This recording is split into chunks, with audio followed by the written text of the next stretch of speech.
Hi, this is Jeff Richards, Columbus, Ohio. You're listening to Barbecue Central. Let's go! We'll do it live. Okay. Well, do it live! I'll write it and we'll do it live! So to get that perfect barbecue, you use wood. Are you sure it's safe? Whatever. We put the lighter fluid on, strike the match, and... Oh! Should we call the fire department? That might be a good idea.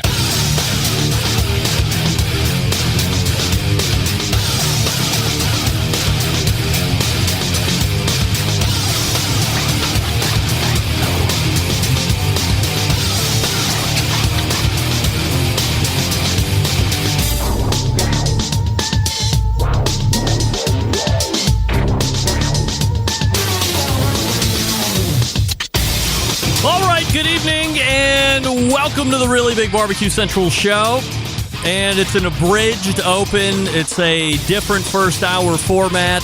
We are now into the third week of Origin Stories. He is already locked and loaded. Steven Raichlen is going to be joining me here in just 1 second. We're going to take him through the open and through the two main interview segments and possibly into that as we wrap up the first. I'm sure we could go way longer than that. Before we get started, the first portion of the show brought to you by Butcher's Barbecue, makers of award-winning injections, marinades, rub seasonings, barbecue sauces, and grilling oils. All the Butcher Barbecue products have been tested on the circuit as well as in backyards. Be the pitmaster of your neighborhood and visit butcherbbq.com to stock up right now. Without further ado, we race to the hotline and welcome back friend of the show, Steven Raichlen. Hey, Steven, how are you? I'm doing great. How are you? I am fabulous, and I am really excited to continue on with the origin stories. We've had Malcolm Reed and Sam the Cooking Guy. Last Tuesday was Meathead, and we will kick off the third Tuesday with Steven Raichlen right here. So let's get right down to it, Steven. When were you born, and where were you born? I was born in Nagoya, Japan in 1953. Wow, in Japan.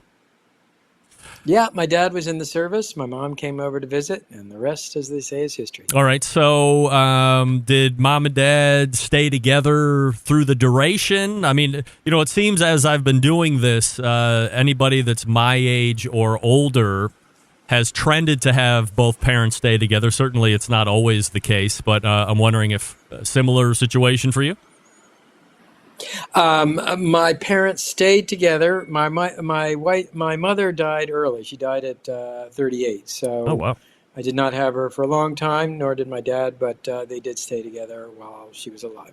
Okay, and other siblings in the Raichlen household besides you?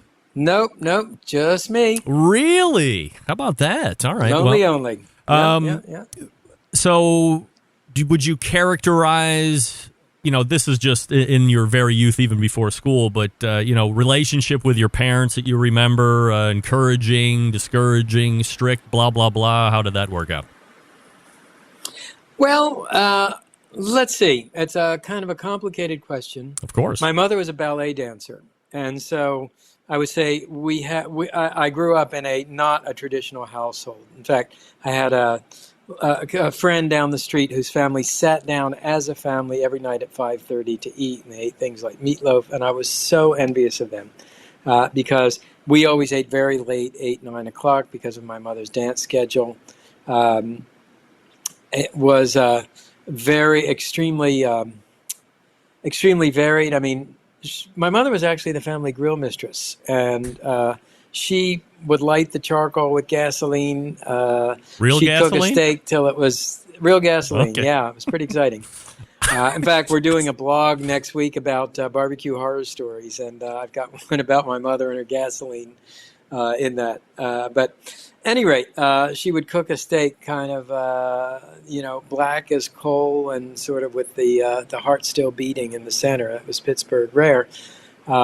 So, it was a fairly unconventional childhood. But my dad and I did have an institution. It was men's night, and it was my favorite night of the month, where once a month we would cook together, and I love that. Always interested in cooking from the earliest age I can remember. Wait until my parents would leave the house so I could get into the kitchen and experiment. Nice. We'll be talking about that here over the course of the hour for sure. So your dad is in the service, which I would assume gets you over to Japan. Is your mom born in also, Japan? Yeah. Is your mom also a dancer in Japan? No. She came to dance later when I guess she started when I was about 4 or 5 or 6. All right. Like well, we'll have you. So she starts when you're 4 or 5. Was she always a dancer? Like, did she go to college for dance or a school of the arts for dance? I've never known anybody to be a ballet dancer or know a ballet anybody. dancer. No. She got the bug pretty late in life. She was an English major at Goucher College. Super smart. Belonged to Mensa, which I didn't realize at the time, but found that out later. Started dancing full time. I want to say maybe when I was 6 or 7. Danced professionally for the Lyric Theater in Baltimore and the National Ballet in Washington. But you can't be a dancer past a certain age. So she took it as long as she could, and then she taught. My dad was a businessman, at the time an executive for a drugstore company, and then later opened his own drugstore. So I've kind of always had these two influences and pillars in my life, and one is the artistic, which I guess is what led me into writing, what led me into cooking, I suppose what led me into TV. And the other is business, which is, I suppose this sort of starting a website, developing a line of barbecue products. Latest venture, which I'll tell you about, is I'm working on a line of prepared barbecue that people can order, mail order. So that's always been kind of a dichotomy in me. So your dad does the service, and then does he just do the regular enlistment of 4 years or whatever it is, and eventually you get out of Japan and make it over to Baltimore then? We do, yeah. He was in the Air Force. He was a pharmacist in the Air Force. I actually come from a long line of pharmacists. Oh, really? I think it was a little disappointment, at least for my grandfather, that I did not continue. But I did, experiment with drugs at a certain point in my life. So I guess I followed in their footsteps on that. Well, quickly, two things that we have in common. You and Meathead both experimented in pharmaceuticals as you were growing up, but also Malcolm Reed, who was obviously a very big barbecue guy, huge on YouTube, originally went to college to be a pharmacist, although he obviously he did not end up getting into that line of work as well. So, okay. I guess there's, mixing ingredients. You could go cooking or you could go pharmacy. And in fact, in the 16th century, pharmacy and cooking were sort of two sides of the same coin. And most pharmaceutical preparations involve food, like saffron, edible plants. And they diverged in the 16th century, diverged more and more. And, today nobody would accuse pharmacy of pretending to be cuisine, but back in those days they were very related. When you lose your mom, how big of an impact was that on you? And was this a contracted sickness? Was it out of the blue, like an accident or something like that? Yeah, it was very sudden. And I guess you could call it an accident. And I would say it had a delayed reaction. At the time, I thought, well, I'm just fine. This is no big deal. I'll just go about my life and do, it's no big deal. I'm 17, I'm a grown man. But in fact, it was enormously traumatic. And I struggled with it for many years. I still struggle with it. One interesting side effect, I was a rock musician in high school, and I was in a band, and I really loved that. And the day she died, I completely gave up music, and I gave it up for like 20 years. No way. So, yeah. So that was, well, yeah.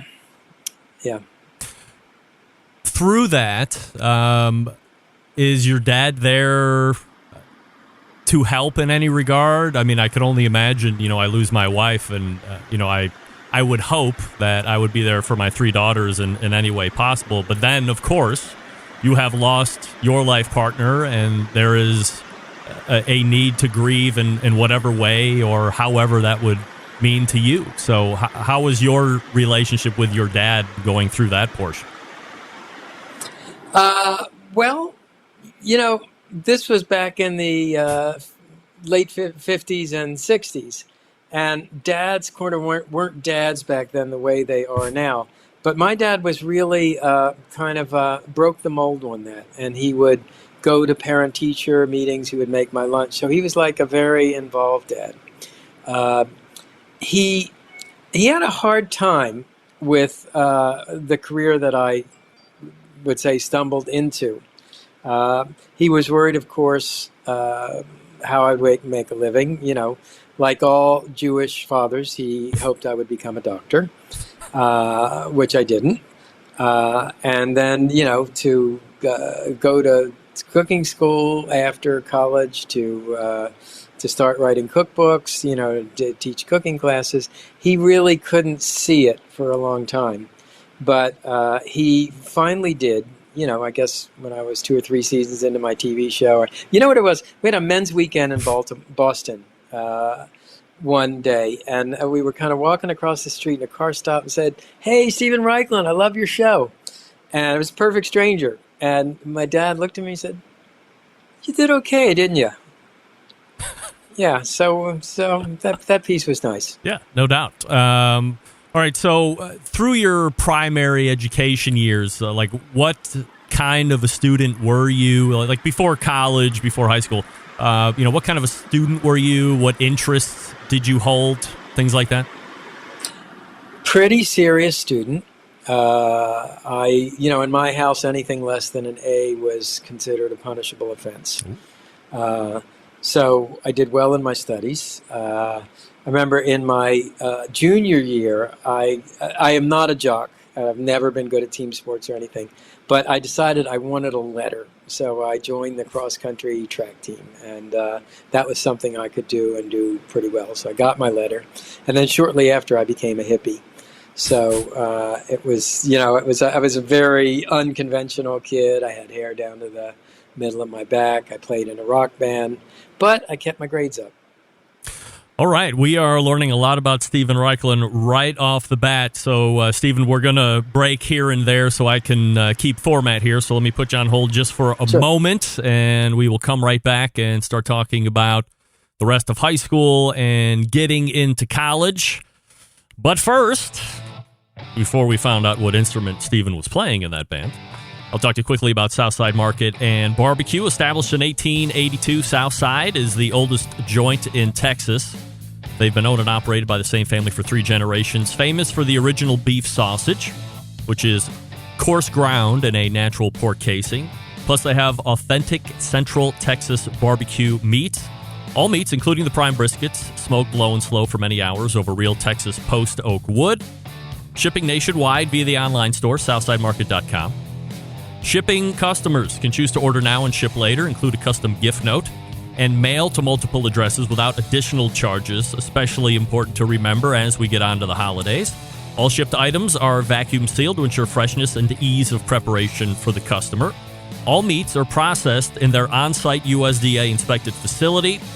3 restaurants to choose from at this point. Elgin, Texas since 1882, Bastrop, Texas since 2014, most recent one in Austin, Texas as well. Grocery distribution through Texas and many surrounding states. 10% off coupon available for all online purchases at southsidemarket.com. As you check out, use promo code BBQ Central, all one word lowercase. That's BBQ CENTRAL, all one word lowercase, for 10% off your entire order over at southsidemarket.com. And that's good every time you go to southsidemarket.com, not just the first time. So head on over and grab the sausages and the barbecued meat, all the good stuff, southsidemarket.com, and promo code BBQ Central to save 10% on your order each and every time. And we're back with more Steven Raichlen right after this. Stick around. We'll be right back.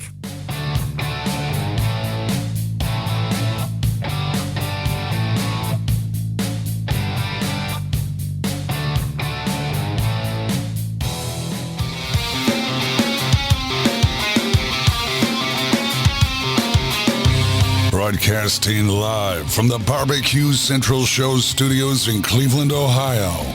You're listening to the Barbecue Central Show. Once again, here's your host, Greg Rempe. All right, welcome back. This portion of the show being brought to you by CookinPellets.com, your number one source for quality wood pellets for all your pellet-driven cookers. Visit CookinPellets.com for more information or purchase. You can also buy over at Amazon.com as well.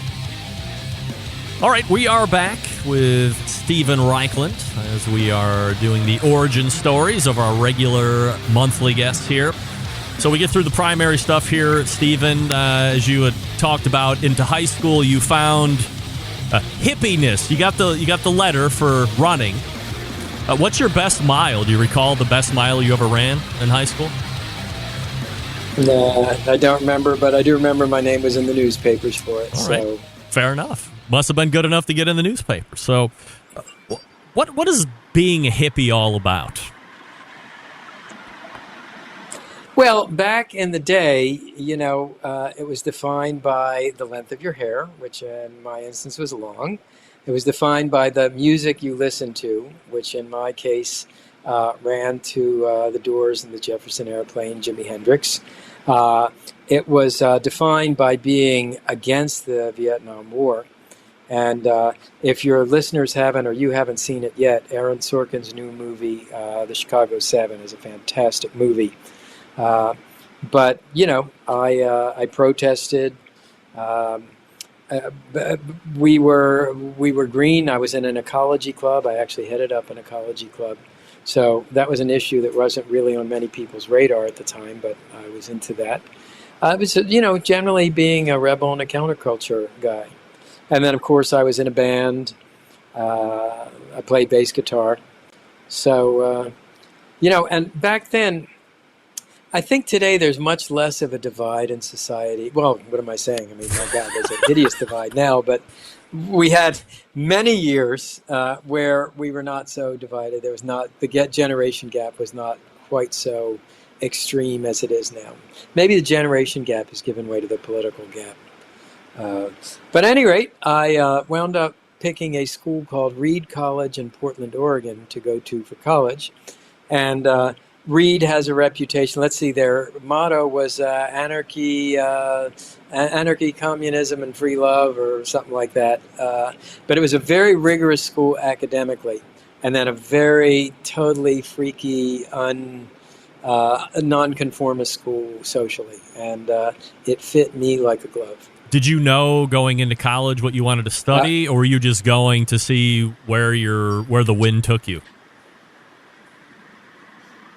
Well, I moved in a couple of different directions. I actually thought I would be an art major my first year, and then I gravitated to the French department. And I think pretty early on, I love languages, I love literature, and pretty early on I decided I was going to be a French literature major. Were you while speaking? I was at Reed, I'm sorry. Were you speaking additional languages already at this time? Well, I was speaking French at the time. What happened when I was 16, my dad took me to Paris, and then we traveled all over France. And it was, as the French say, the coup de foudre, the love at first sight, love at first bite. I loved everything about France, from the language, the food, especially the food. And so I guess I didn't know it, but I majored in French literature. Looking back on it, bravo for my dad for letting me. And that was probably the least practical career one could the least practical major one could ever possibly major in. I mean, it would seem like you were already setting the road up for him, right? Yeah, I was. I mean, I didn't realize it. Looking back on it, I could say, yeah, it went from point A to point B to point C. It made perfect sense. But at the time, looking forward, there was no plan. And earning a living, certainly, that never entered into the equation. With just from a high level, with a French literature degree, I mean, what do you do with that? Is that something where you would immediately go into teaching or something along those lines? Yeah, well, that was my plan, was to teach French literature or comparative literature at a university. And then my senior year, I applied for a number of different fellowships and prizes. And I was awarded two. I was awarded a Fulbright to study paleography, which is the science of ancient script and how people used to write. And the other was to study medieval cooking in Europe. Now, that bears kind of a little detour, Greg. And, Please. My senior year at my college, you didn't take a test, but you wrote a thesis. So I wrote a thesis on a medieval poet named Christine de Pizan. And she turned out to be Europe's first feminist, the first woman to earn her living by her pen. Being a clueless 20-year-old, the feminist message went over my head. But while I was poking around the stacks, doing my research into medieval literature, I came across a medieval cookbook. And it was an English medieval cookbook called The Form of Curry, curry being an old English word for food, for cooking. And I was blown away. I thought, my God, 800 years ago, people were writing cookbooks. And they were exotic. They were filled with exotic dishes like hippocras and exotic spices like galangale and cubebs. So they took me both on a travel through time and a travel around the world, because medieval cooking was very much influenced by the travels of the Crusaders. Spices were a status symbol.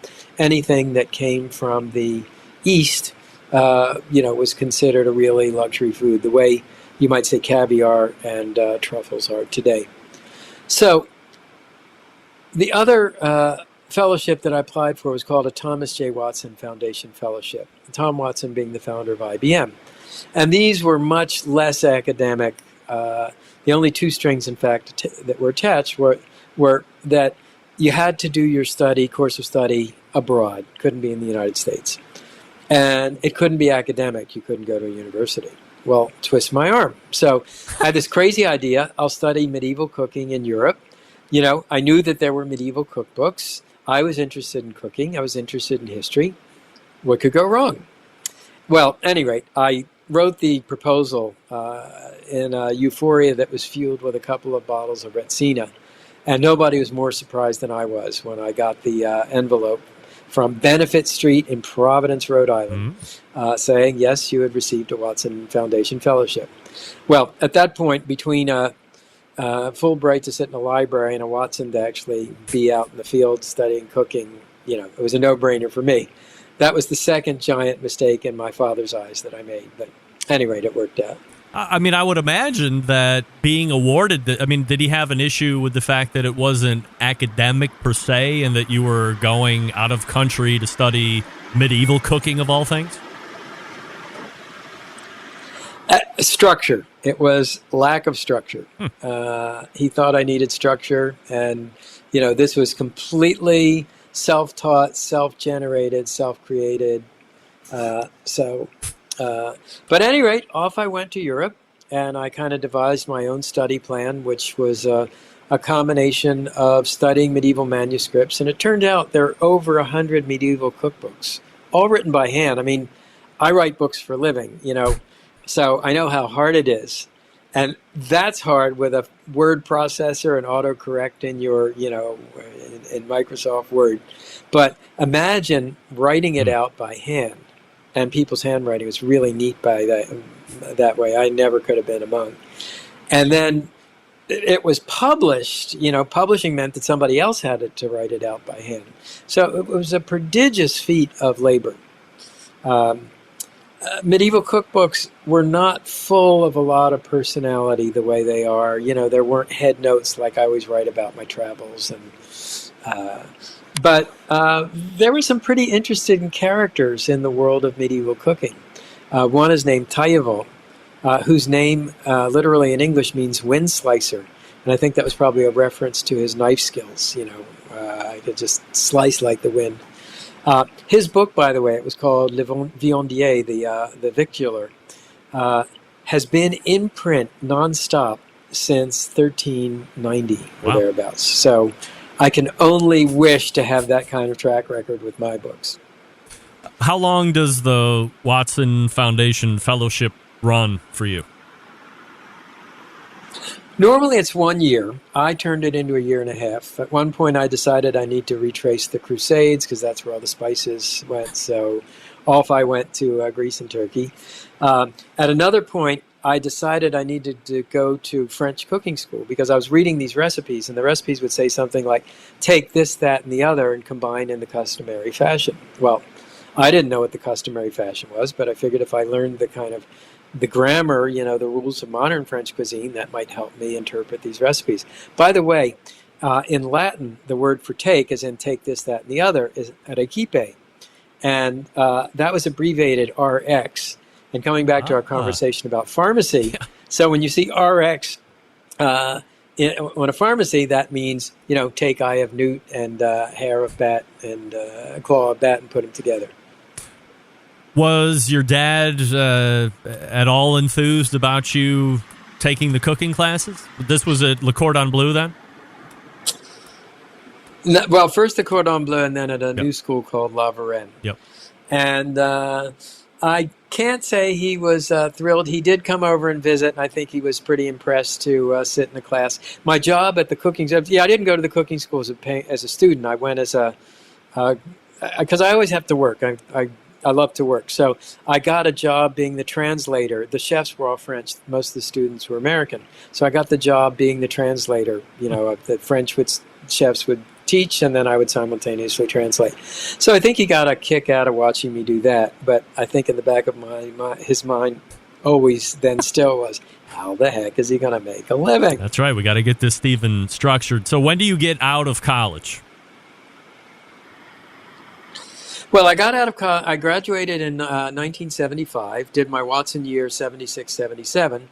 And then I moved to Boston. And I decided I wanted to become a food writer.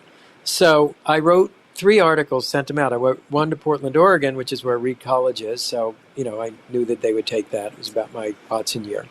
And I wrote one for the Washington Post where I had a connection. And that was about one of the chefs that I trained with at La Varenne, a very remarkable man named Chef Chambret.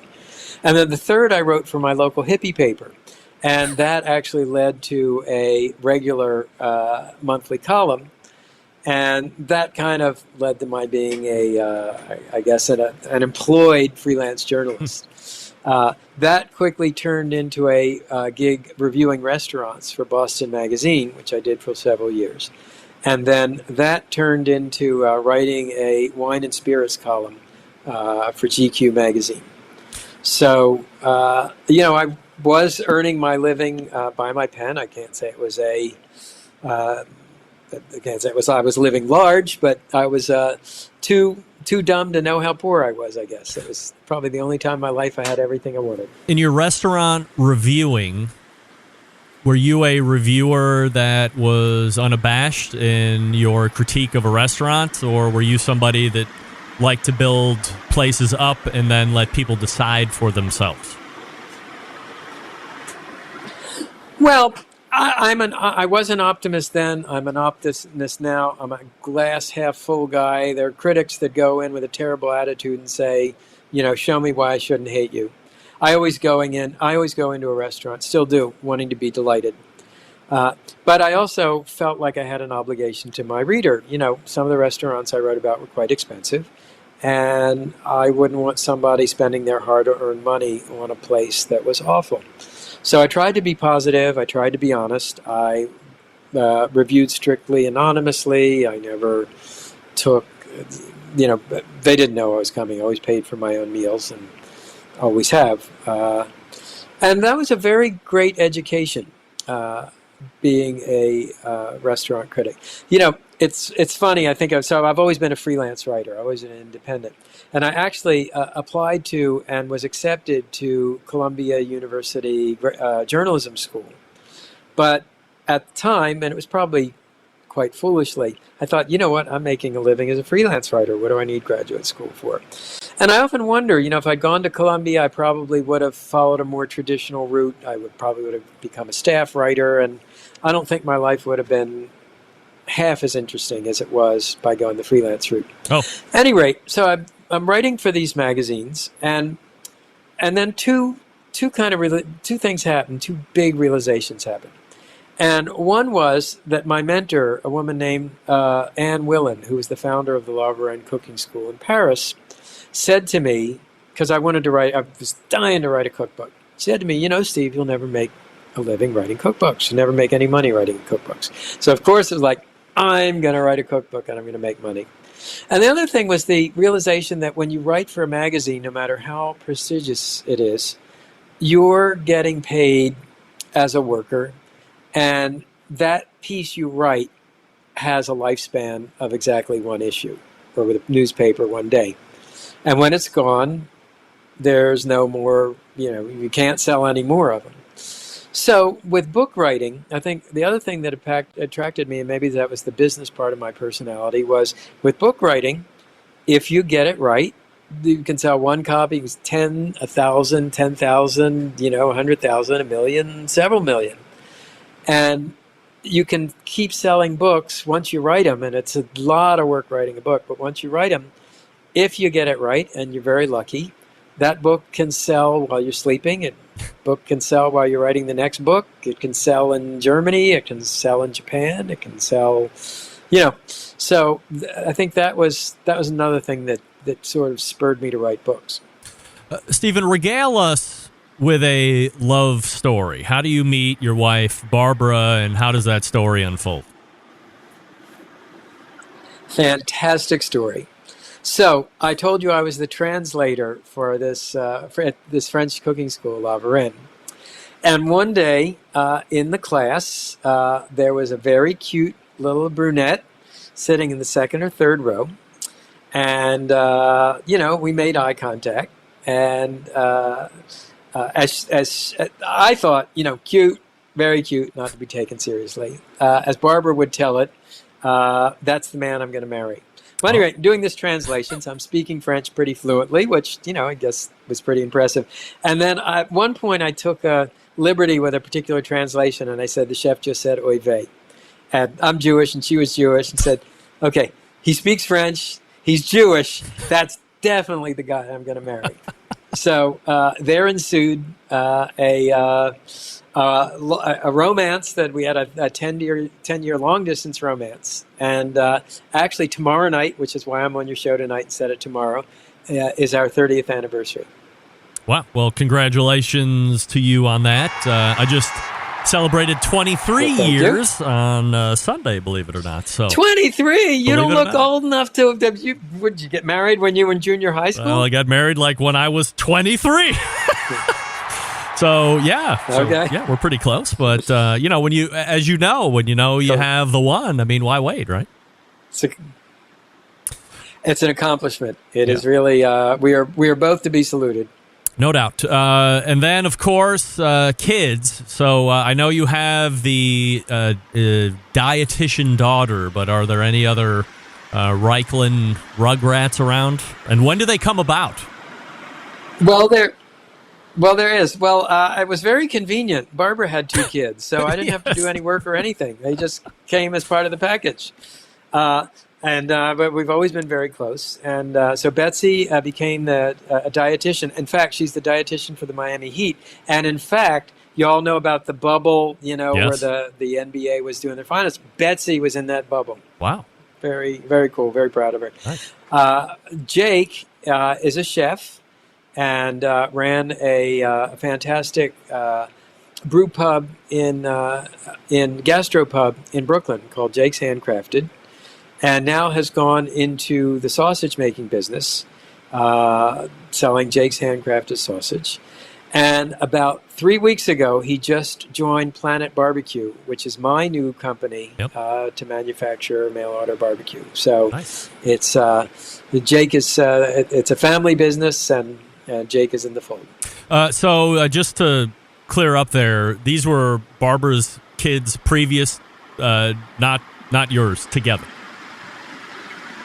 Not mine. Okay, but mine in spirit and heart. Undoubtedly, was that chromosomes. How young are they when you're introduced? And was there any friction or get to know you kind of stuff?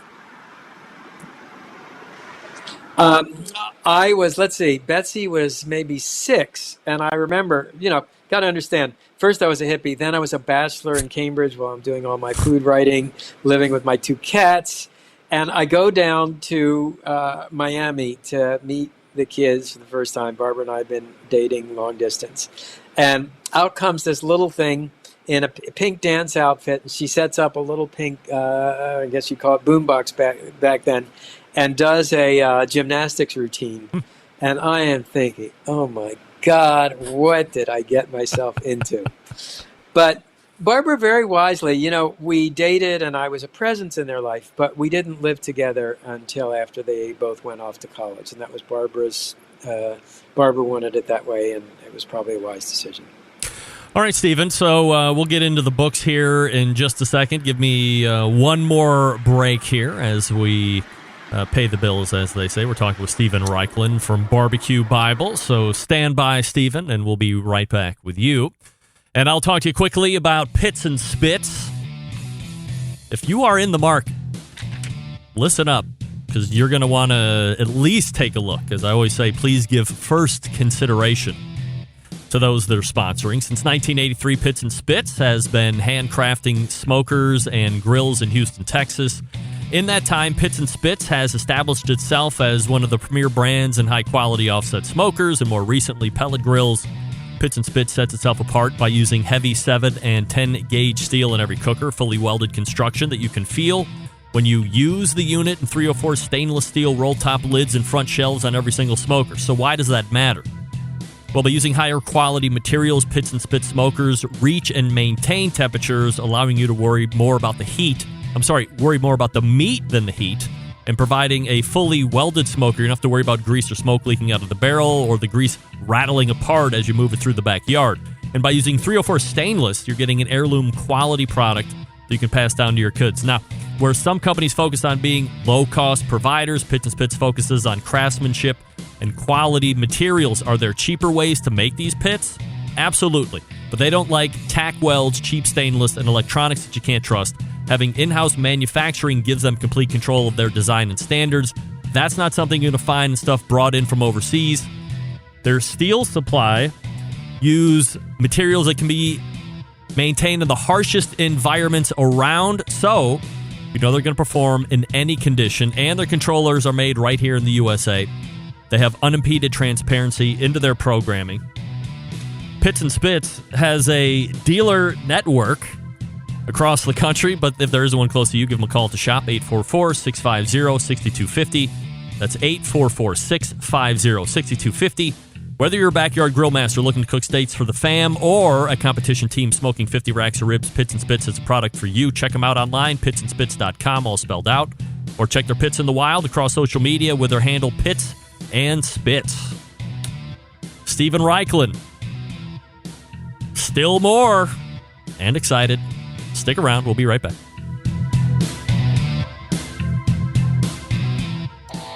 Howard Stern, Jim Rome, Dan Patrick, and Greg Rempe. The Mountain Rushmore of talk show entertainment. Now, let's get back to the BBQ Central Show. That's right. This segment brought to you by Fireboard. Monitor up to 6 different temperatures simultaneously. Connect to Wi-Fi for cloud-based monitoring or Bluetooth. If you have the smart speakers fully integrated with both, you can visit fireboard.com or call 816-945-2232, Fireboard 2 and Fireboard 2 Drive.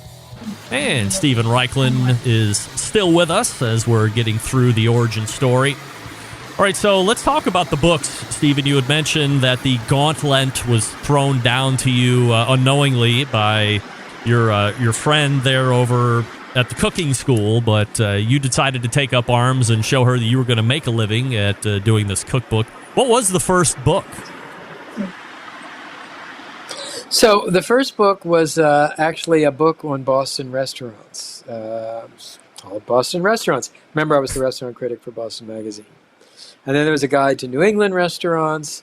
And then my first cookbook was a book called A Taste of the Mountains Cooking School Cookbook. Now, I created, along the way while I'm doing all my writing and teaching, I create cooking schools. So Taste of the Mountains was the first cooking school I created. It was a country inn in the White Mountains of New Hampshire. And then that gave way to a school called Cooking in Paradise that I ran on the island of St. Bart's in the Caribbean. And then that gave way to Barbecue University, which first I started running at the Greenbrier in White Sulphur Springs, West Virginia.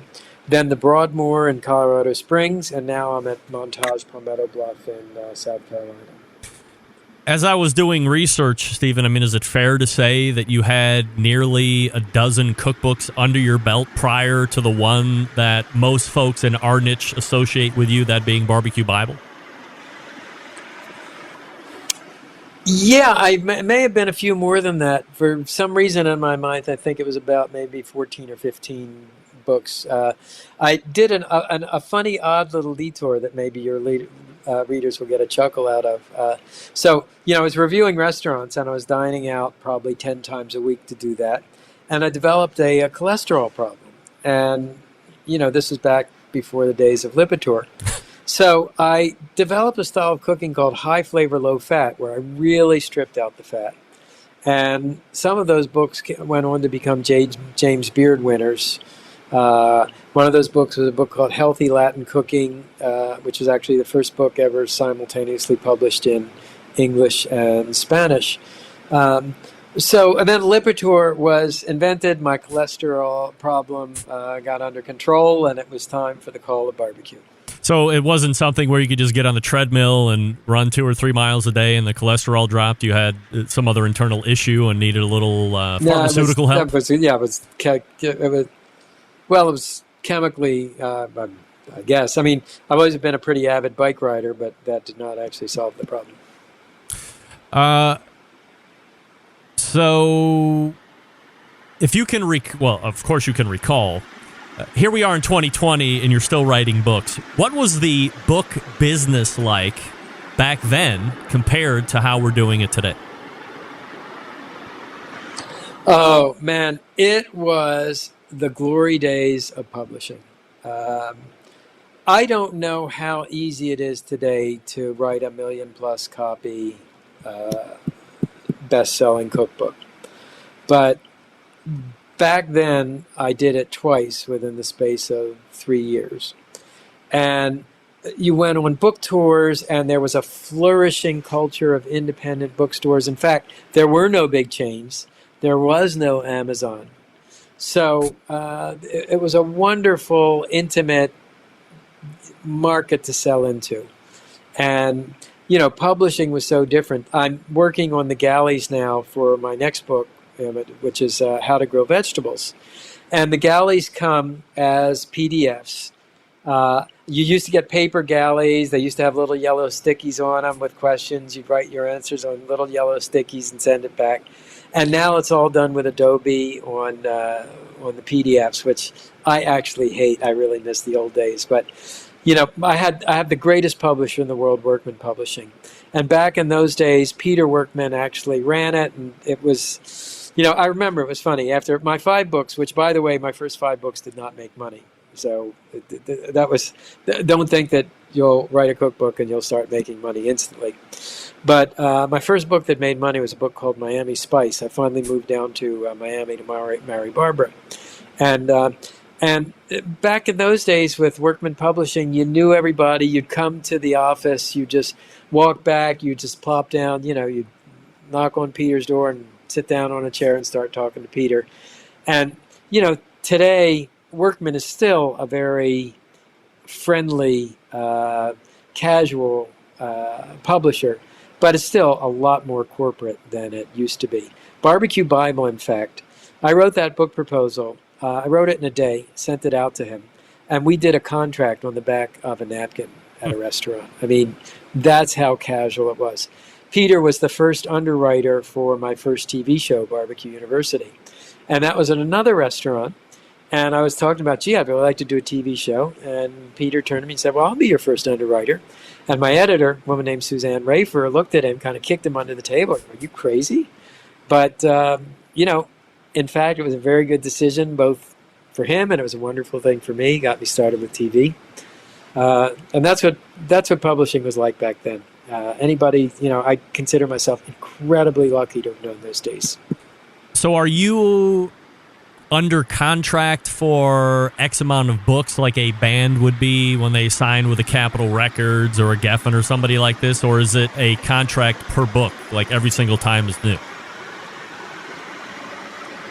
Well, it depends what the project is. Like my first book, BBQ Bible, that was a one-off, and then I did a 4-book deal it was sauces, rubs, and marinades, BBQ USA, beer can chicken, and I forget what the fourth one was. But at any rate, it was a series of 4 books, and that was really nice because for about 8 years I knew I had income coming in. You know, when you're a freelancer, this is something you can't count on.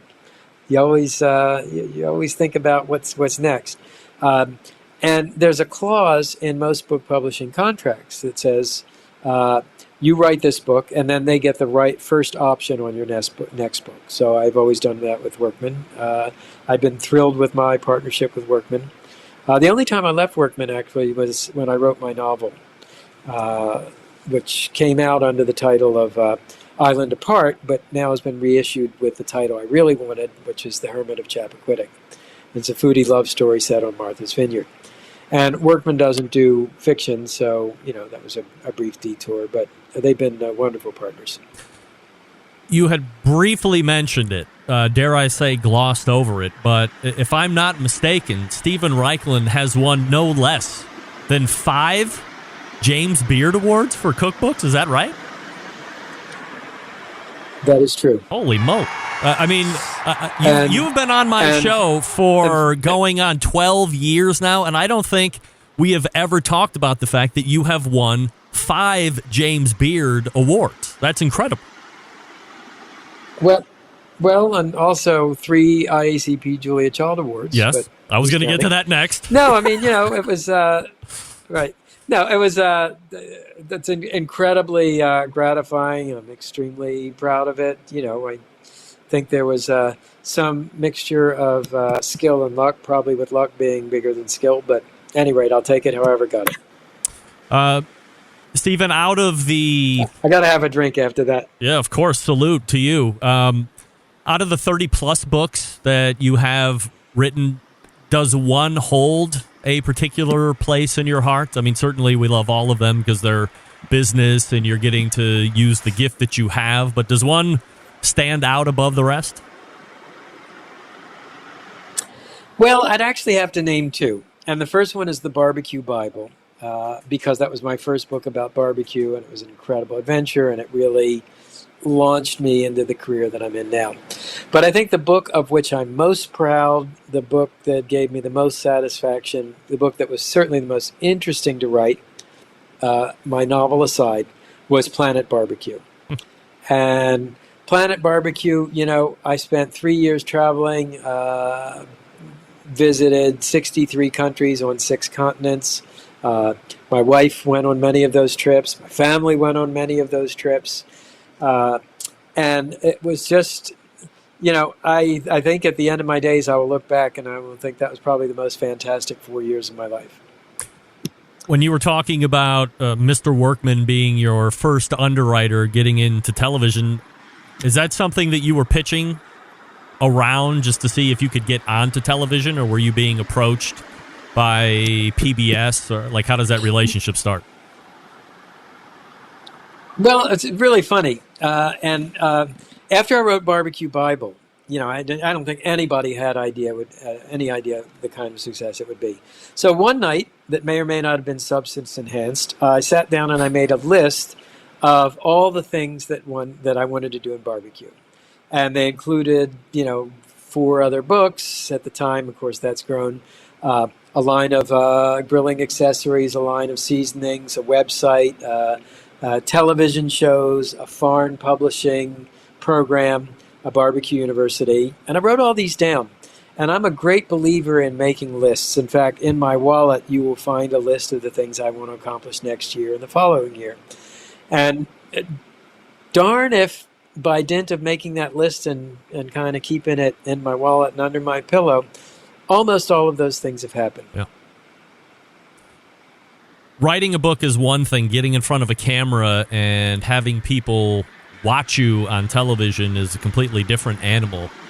How comfortable were you with that? I was probably more uncomfortable than any other person who has ever been in front of a camera could be. My first years of television were hideous. It was painful. They'd say 3, 2, 1 action. I would freeze. Put me in front of an audience, put me in front of 1,000 people, and I can talk without notes for hours. Put me in front of a TV camera, I forget how to utter a single word. It also didn't help that, it took me a while to learn how to do it, and it took me a while to assemble the right team. And with Primal Grill, I started working with a producer named Matt Cohen of Resolution Pictures. And that was the right team. We were on the same wavelength. He was a gentle soul. There was never a raised word on the set. It was just so respectful. And at that point, then I started to relax and started to become comfortable in front of the camera. And I would say by the time I started with Project Smoke, it actually became fun. And now it's great fun. What do you attribute the deer in the headlights to TV? I would sit here and make an argument that it should be way easier doing television where you have a select few of people around you who are there to make you look good versus getting up in front of a auditorium full of 100 or 5,000 people to lecture. That would seem to be a lot more nerve-wracking. That's a very interesting question, and it comes down to a single word, which is editing. When you're a writer, you can keep polishing phrases to get them perfect. And I think like a writer. I talk like a writer. I make TV like a writer. Now, making TV like a writer is kind of a terrible thing because when you're in front of a camera, you're just supposed to talk and feel relaxed and not think about it. And so in my head, I was constantly editing instead of just spontaneously speaking. Now, why is it so easy in front of an audience? Because an audience gives you energy back. You make a joke, an audience laughs. You say something that nobody knew, and you hear sort of gasps of amazement. You're in front of a camera, there is no reaction. A camera is just a glass disc in a metal case that does not react at all. So I think that's why it was so hard for me to do TV. Now that you have found your groove in television, you're doing Project Fire, do you see doing some form of television at least through the next handful of years? Is there any reason you would get out of it? No, I sure hope so. I love doing TV. I love doing it on PBS. On PBS, it can be instructive. It can be informational. It's teaching. There's nothing mean-spirited about it. Nobody gets yelled at. Nobody gets kicked off the show. There are no cuss words or anything. It's a genteel and cerebral place to be, and it just fits me to a T. Yes, I'd like to keep doing television. There's a show I really want to do. I want to move more into travel with barbecue, and you've seen some of that, like in last year's Project Fire, where we went all over Los Angeles. 2 years ago we did that. I want to do a history of barbecue show, and I want to do that as both a time travel and then a geographic travel show. So, that's on the back burner. This is America. Anything can happen. Within your lifetime, Steven, you have seen an incredible amount of change. When you look back at what you had growing up as a kid, progressing through life, did you ever think that what is available today would actually be something that would be real? Nah, I never imagined the ease and connectivity of the internet, the way it brings us all together. On a darker side, I never imagined the kind of venom and mean-spiritedness and awfulness that would come to inhabit the internet and social media. And even on my Facebook posts. A few weeks ago, I made a post about encouraging people to vote. It was completely nonpartisan. And the venom that inspired was just, it was hideous. And I never thought I would live to see that. I mean, my God, we're all Americans. And I hope that we're just going through a dark phase and we can emerge and we can remember that what makes our country great is when we come together, not when we fight and try and split apart. Having such immediate access to everybody at any time, do you go out of your way to try and engage or look at reviews or comments or tweets, Facebook posting, things of this nature? Because I could quickly go and peruse emails that I'll get after you've shown up on a segment on a Tuesday and say, oh, Steven Raichlen, blah, blah, blah, or he's so blah, blah, blah. And I'm like, you don't even know this guy, and it's amazing. Plus, they're sending stuff to me, and I mean, I couldn't be more thankful that you show up every Tuesday.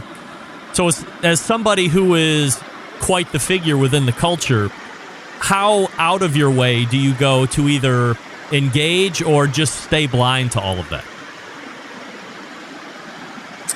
Well, on my Facebook posts, usually a post accompanies the questions, this is what I've done, how do you do it? And I do read those, or at least the first 50 or 60 of them. And I do, if it's somebody, if there's a question I can answer quickly, I do. If there's, I try and like things that are, if somebody's done something interested and taken the time to make a post, I try and like it. I can't, if it becomes a couple hundred posts, I can't do that, but I do my own social media. So, but in terms of the polemics and the negativity, I made one post after Freddie Gray's murder. That's all we can call it. And there was a lot of negativity around that. And I actually wound up taking that post down with the urging people to vote post. I didn't read it. I couldn't bear to read it. And it was all I could do to get back on the next day and post again. But, this is the world we inhabit. At any rate, I like to think, and one of the reasons I'm in this business and I love it so much, is that barbecue brings people together. I like to bring people together. I like to feed people. I like to celebrate food. I like to celebrate community. And I guess if I were to give, any parting thoughts, it would be, let's let barbecue bring us together. Stephen, you have said it all. We've gone from beginning to where we are in 2020, believe it or not, all in the span of about 58 minutes. And we could go on and on, I'm sure. So, first of all, I appreciate you taking the time to continue the origin stories that I'm doing this month. It was absolutely fabulous. And secondly, and more importantly, I have really enjoyed our online relationship. I'm sure at some point our paths will cross in person, perhaps, and hopefully more than once. But the fact that you show up every third Tuesday of the month on this show has been such a joy to me over these, past, has it been 7 or 8 years? I mean, I've been interviewing you since, I think, 2007 or 2008, believe it or not. So, I mean, that's 12 years all on its own. Wow. But the fact that we have been able to have a relationship, however that looks like these days, has been something that I'll just never forget. And it's the biggest moment in my barbecue career, and it's seared in my mind, is getting that first email back from you directly saying that you would be more than happy to do that first interview with me. And it's been an absolute joy for me, and I appreciate you so much. Thank you very much. Well, thank you, Greg. And I just want to say you do a fantastic job. And I don't know if people listening to you and watching you realize how much work goes into these interviews, but you are always prepared. You are always enthusiastic. Your questions are pointed and interesting. You've always done a lot of research and background. So this is a show I look forward to, and I hope it'll be another 12 years or 20 or 30 years. No doubt. Stephen, again, thank you very much. There he is. Grill on. Steven Raichlen, right there. Oh, my. Absolutely. Wow. All right. Well, we are right towards the top. Continuing to produce incredibly mediocre content in an exceptionally professional way. We'll do it right here. You're listening and watching the BBQ Central Show.